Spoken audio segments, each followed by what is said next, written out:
You're listening to COB Conversations on the Business of Brands with Sudeep Chawla and Sharavana Raghavan.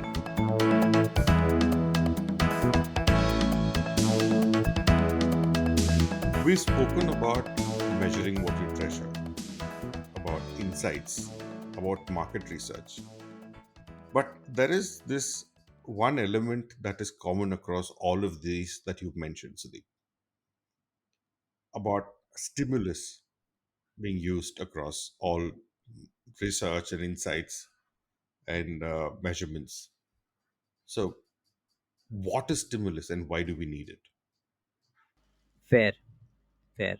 So for everybody who's listening to this and who's been possibly following us or asking us how to do research, DIY or otherwise, you would appreciate that you go to consumers to get their reaction to something, and that something could be a new proposition that you're thinking of, or a proposition that you've already thought of and you want to do some articulation around it, or a new idea that you want to check. Anything that you want to do, you would want to create some kind of a representation that a consumer can react to. This representation is called stimulus. For example, you have a brand, you have thought about a proposition that you think will appeal to brand's target segment, then you convert that proposition into some kind of a communication, some kind of a representation. That representation is called stimulus. Now, these representations or this stimulus could be of multiple kinds. Yeah, the ones that I've usually seen in all my years in marketing, in the research, etc., is the first one I would possibly say is advertisement, something that you see on TV, digital, etc. So that's the most finished form of stimulus that you will find for any brand. Then third most common will be animatics. So this is pre-advertising 2D or 3D representation of the advertisement.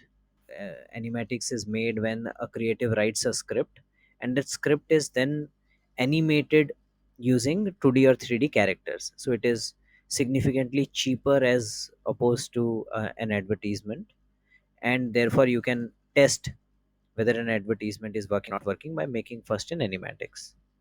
So now is when possibly I introduce the most common form of stimulus, which is concept card. Now concept card is the most commonly used stimulus across all kind of researches, regardless of whether it is a quantitative or a qualitative research. Yeah. A different form of concept card, which again, you know uh, most of us would have seen in researches, is called adcept. Mhm. An adcept is a little more tastefully designed concept card, which almost looks like a print ad. It might not be completely finished in terms of its articulation, etc., but concept card more looks like a slide, and adcept looks more like a print in a newspaper. Yeah, but they're just a slightly better designed form of each other. But in today's conversation we should discuss more and dive deeper into concept card. Now, a concept card, the reason it is most popular is because it can be made by anybody, could be turned around by anybody. It does not require you to be a creative designer or an art designer to make it. It presents a logical flow of thought to the consumer. You don't need to take big leaps, etc., etc. And last but not the least, it allows for all qualitative as well as quantitative measurement, and hence concept card is possibly fairly popular. Now, if you want to create a concept card, this is something that you should possibly write down or note down. There are four different pieces that you need to articulate in a concept card, and only four. First is a relevant consumer insight. That is something that you start with. Second is your brand offer or benefit, which solves for that insight or builds on that insight. Third is your reason to believe. or which is called as RTB by a lot of marketers. So now that you captured a consumer insight, you have offered a benefit, you should also offer a logical argument which allows the consumer to believe you. Why should they believe you? So there is a reason to believe. They believe that my brand or my product can actually fulfill the need. Yeah, can offer or can fulfill. And last but not the least is you sign it off by giving the emotional payoff. Yeah, what is the final emotional payoff that the consumer would get if they are going to use your brand to satisfy the need that you have identified? Yeah, this could actually form a slogan or anything of that kind. So that's the simple structure. For example, if somebody was to write a concept for water that we drink every day, so therefore what is the relevant consumer insight? Thirst, refreshment, Yeah, okay. How I look at water is that there are multiple options to quench your thirst and feel refreshed, but there is only one which is almost freely available and in abundance. Yeah, almost everything is paid for or is controlled by somebody, right? So you would possibly articulate it saying there are multiple moments during the day when I feel thirsty and I want something to quench my thirst. How I wish I had a drink that was freely available and I could carry it along with me. and the insight that you're talking about, should it always be written or said in the first person? Ideally, yes, because a consumer is going to read it. Therefore, it should almost be written in a manner that mirrors consumers' articulation and feelings. Because it is finally the consumer whom you are going to talk to, and they are going to read it. So therefore, it comes like this. So therefore, I would say that there are multiple moments during the day when I feel thirsty and I need something to quench my thirst.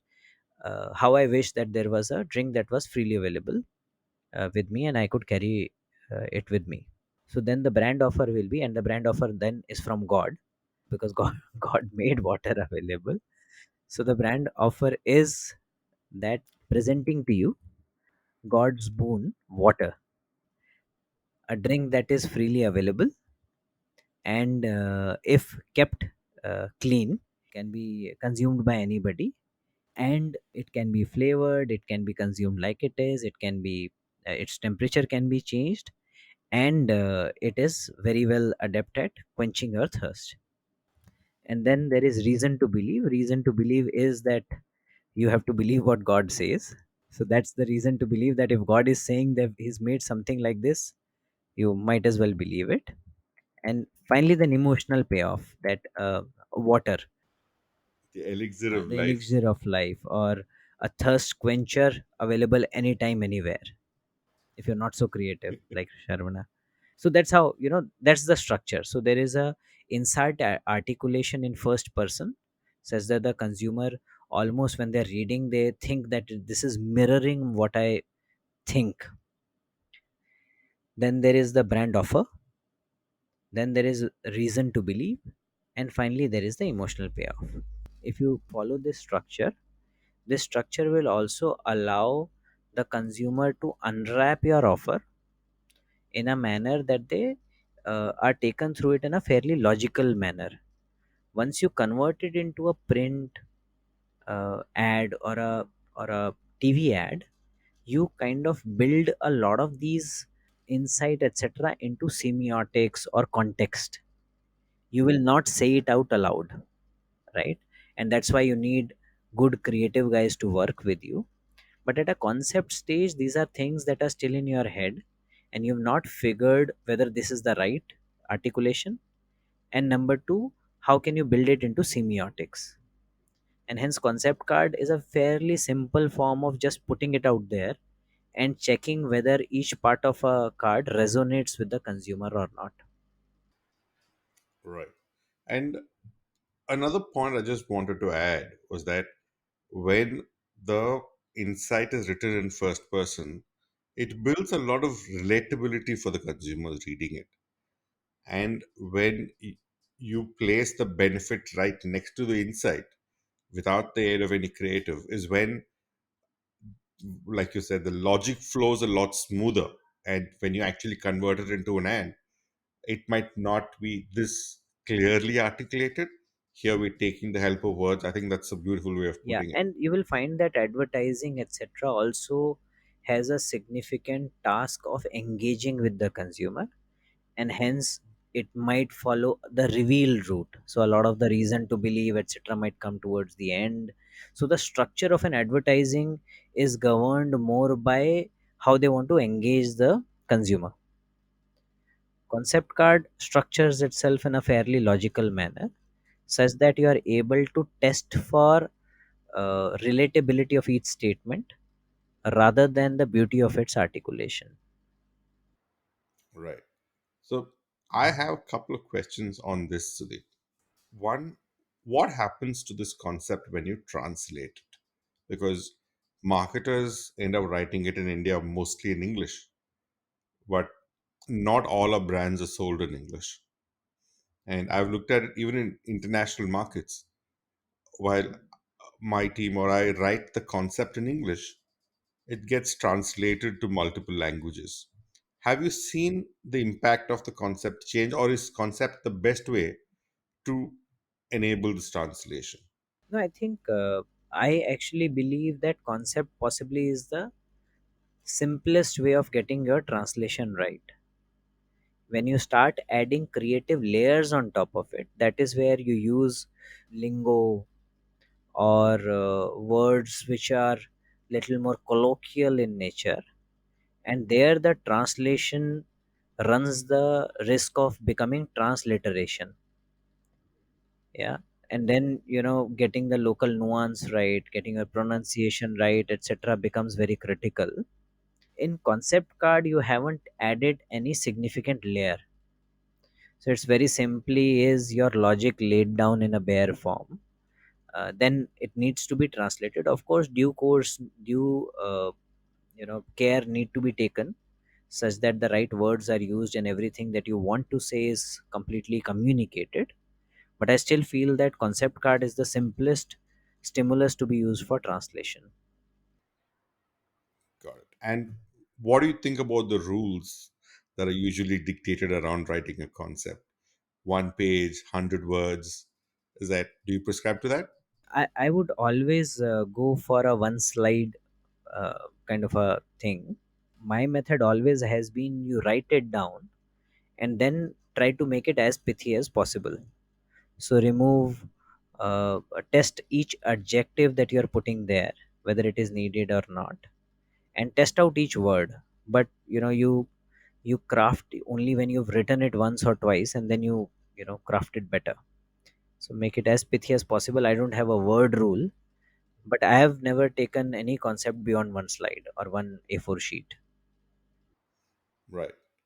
And does a concept work just to validate a brand's thought process or to benchmark versus competition also? Yeah, it can work for any purpose that you like. You can benchmark against competition. For example, if your competition is already a popular brand and they have some kind of a positioning that they claim, now you want to test, number one, if you claim the same positioning, what is the strength of association in consumers mind. Number two, you might have a different positioning and you want to see which one of these resonates with the consumer more. Yeah. Or if you're you know uh, if you're keen to take another angle on the same positioning and thereby reposition your competitor, even that can be tested. So all relative as well as solo testing can happen using a concept. Right. And is there a limit on how many concepts you can test at one time with a I consumer? don't think so, frankly, uh, unless you are a maniac and you want to test 20-25 concepts. But I've been part of researches where we call it a cyclical concept kind of a research. So you take a concept to Hmm. them, take their feedback, revise the concept, take it back, So I've seen 4 or 5 rounds of concepts being taken to the consumers. uh, that is okay. Right. I don't think there is any rule around it. Right. And in the previous episode about qual and quant Hmm. research, we spoke about concepts in both. So does a concept aid qual and quant Yeah. research, or is there a bias to No, I either think one both of are them? the fine, because finally at the end of the day quant will tell you what and how much. So therefore a concept against the concept, you can say that the insight, are how much are you able to relate to the insight. On a scale of 1 to 10, 1 is I don't relate with it at all, and 10 is I can relate with it completely. And then a qual will help you understand the why do you think that the insight is relatable, what part of that resonates with you, why do you say that, when do you feel like that, etc., etc. So it, frankly, it's a great aid for either research.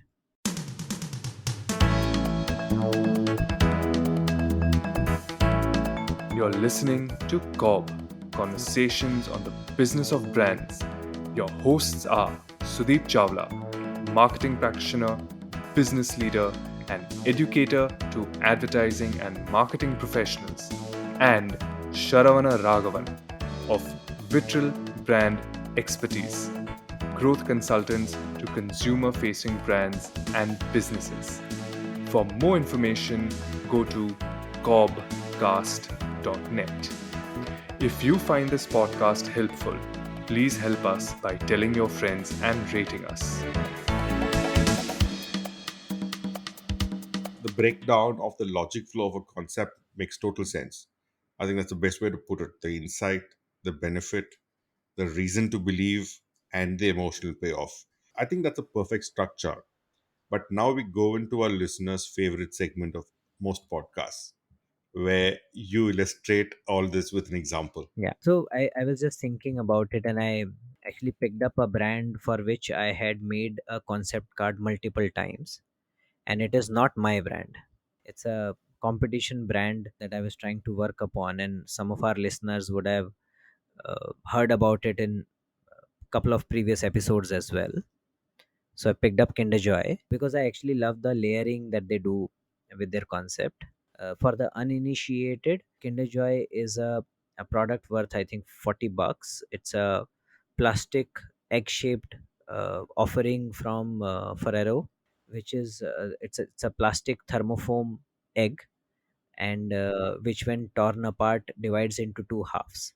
One half contains the chocolate. The chocolate is a gooey, uh, uh, creamy and chocolate combination, and it has two wafer balls in it. And this is sealed with a plastic seal. You have to tear apart the seal and eat the chocolate with a scoop. The scoop is stuck to the seal of the other side. Under that seal, you have a toy, and usually the toy is very nicely made, uh, very fairly well designed, well fitting toy with some kind of an instructions sheet along with it. Yeah, that's the construct of Kinder Joy.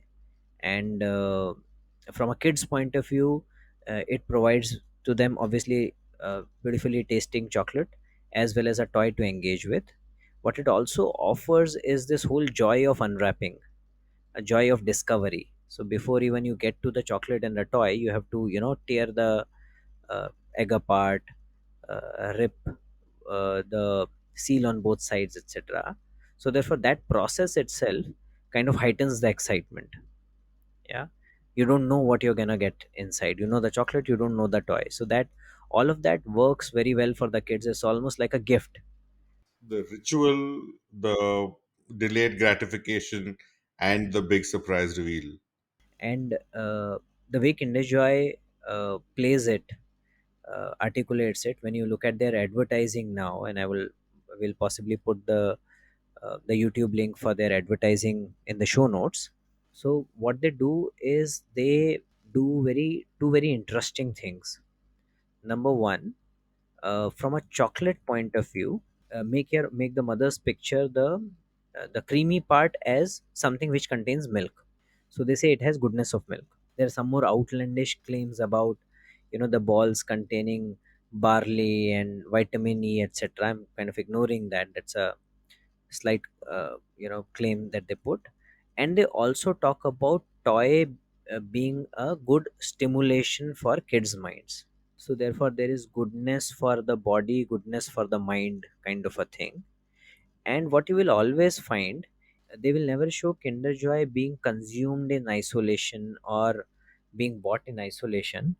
It will always be about uh, mother giving the Kinder Joy, kids feeling happy, and then kids uh, kind of eating Kinder Joy and playing with the toy along with the mother.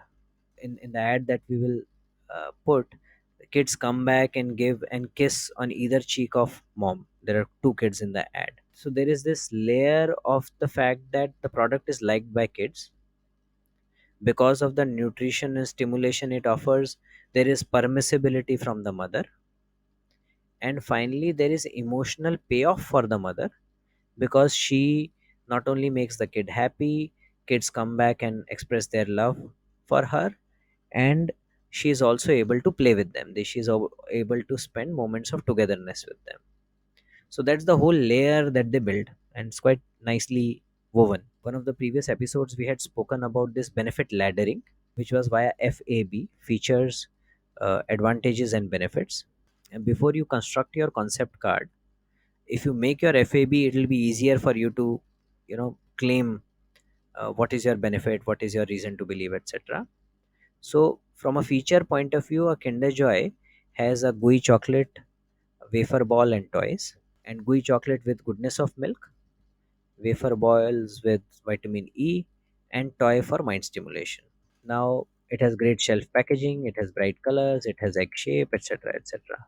Right now, advantage is it is liked by kids and it is good for kids. Yeah, good for kids comes from calcium and vitamin E, liked by kids because of toy, etc., and the tasty chocolate. Yeah, and then when you ladder it up, the benefit, and because it is given by the mother, is moments of togetherness and happiness between parents and kids. Yeah, so that's the FAB for the concept. When you then try to put it in a concept form, so what is the consumer insight? Yeah, the consumer insight is when and now you're getting a mother to read this, therefore possibly you will want to write it in first person format for a mother. So she is the one who is going to buy and give it to the kids. So a mother would say that as a parent, uh, I struggle to find something which is good for kids and that is liked by the kids. Or if you want to expand it, you can say that as a mother, whenever I try to find something which is good for kids, it is either not tasty or it is not liked by the kids. How I wish there was something which was good for the kids as well as liked by them also. Yeah, both ways, either ways is fine, the insight remains the same, depends on what you are comfortable. And the insight always ends with a consumer wish or a want. And if you build it like that, it makes your offer land better. Yeah, but it is not necessary. You can just say that uh, as a parent, I'm always on lookout for products which are good, nutritionally good for my kids, uh, and and have a decent chance of being liked by my kids also. Yeah, the same insight will hold true for wide range of products. Insights are not unique because insights are human truths. They will be built upon by multiple categories. So this whole category of gummies, for example, nutritional gummies, goes on this insight. In fact, even a lot of the toothpaste, kids toothpaste that tastes well, yeah, strawberry flavored toothpaste, etc., etc., also go by the same insight. Yeah, so you will find a wide variety of stuff, kids stuff, which builds on this. Sometime back I saw this advertising by Mattel where they were advertising for Barbie.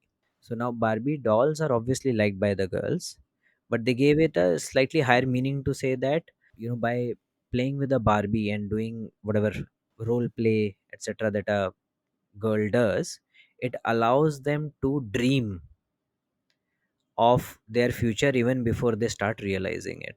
So they were trying to give meaning to this whole play with the doll bit, and hence again going into that space that it is good for them and it is obviously liked by them. Right. So I think in one of our recent episodes about insights, we also articulated insight as an emotional vulnerability of the consumer, which can be satisfied in innumerable ways. In fact, can go across even categories. So makes perfect Yeah. sense. Okay. So this is the relevant consumer insight. Then comes your brand offer. And brand offer is fairly simple because now that you've done your FAB, so therefore it is fairly easy. You will say presenting Kinder Joy, a unique combination of chocolate plus toy with three benefits: chocolate that's good for health, toys that stimulate the mind, and uh, and a and a product that gives moments of togetherness between mothers and kids. Very clearly, what you saw there in FAB is completely translated here. No reason to believe requires you to go little more factual. So therefore, you will say that's because it has creamy white chocolate that's rich in cow's milk. Now, this is, I'm not making this up. This is something which is stated in the advertising. So when our audience see the advertising, they will see all of these claims. Then it says a cocoa chocolate with wafer balls that's rich in vitamin E and thoughtfully designed toys that stimulate the mind. And then finally, there is emotional payoff. Emotional payoff is just a summation of all of this and possibly done in a pithy manner. So we say Kinder Joy, and again, I've picked it up from the advertising itself: goodness for growing kids, creative minds, and caring moments. So it's quite nicely, capturing everything. Kinder Joy, goodness for growing kids, creative minds, and caring moments. Can that also substitute for a It tagline of the can. So brand? you can possibly say Kinder Joy, my ultimate solution to making my kids happy, healthy, and connected, or and loving, or something of that sort. Awesome. If I could get Kinder Joy to get my kids to be loving. Correct. Yeah. So something of that sort. So you can do that. Yes, that's also a legible route. Any of these will do. And maybe if those are the two thoughts you have, that should I kind of articulate each one of them, or should I try to make it pithy? Make two versions, and you can check with a few consumers. That's the beauty of concept card. I think that's beautiful. So the fact that you've reverse engineered the concept from the communication kind of gives a lot of structure to see how a concept can actually translate into your final communication for the brand. And this structure, I think we're going to drop this in the show notes, the framework and the link to the ad we're talking about. If we build upon it and we try to create Mhm. a concept card for Cobb. Okay. So, what is the relevant consumer insight? Relevant consumer insight, and now I am taking a shot at it. Relevant consumer insight Let's go. is that there are quite a few businesses that want to create a brand for themselves, but don't have access to sufficient brand knowledge or expert brand practitioners.